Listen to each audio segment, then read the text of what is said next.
Je vais te donner 3 signes que tu as endommagé ton cerveau à force de scroller. Le premier signe, c'est si tu regardes ton téléphone alors que tu es déjà en train de regarder un film ou une série sur Netflix.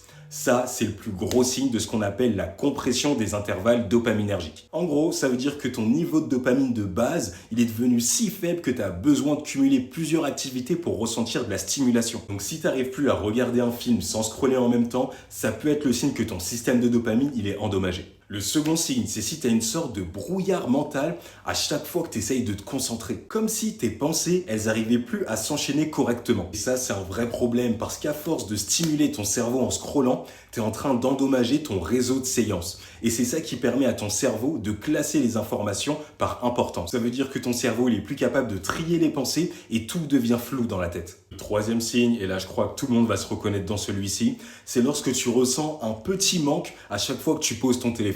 Alors, rien de dramatique, mais c'est comme une petite démangeaison que tu n'arrives pas à faire disparaître. Ça, c'est parce que ton cerveau il est devenu tellement accro à la stimulation qu'il panique au moindre moment de calme. La bonne nouvelle, c'est qu'il y a une méthode utilisée par les meilleurs psychiatres depuis des années que ni l'école ni nos parents nous ont apprise. On appelle ça la substitution comportementale. En gros, l'idée, c'est qu'au lieu de te torturer et à te débarrasser de ton habitude de scrolling, tu vas simplement la remplacer par quelque chose de productif. Parce que oui, tu peux donner à ton cerveau la même récompense qu'il te demande. Donc, même scrolling, même dopamine, même esthétique. Sauf qu'à la place d'un contenu inutile et abrutissant, tu vas lui donner du contenu éducatif, facile à suivre, qui va développer son intelligence. Moi, pour ça, j'utilise Wiser. C'est une appli de culture générale. C'est un peu comme TikTok, sauf qu'à chaque fois que tu scrolles, tu apprends un nouveau fait intéressant. C'est ça qui me permet d'arrêter de bousiller mon cerveau. Ça me permet de me cultiver tout en scrollant. Donc franchement, je te recommande.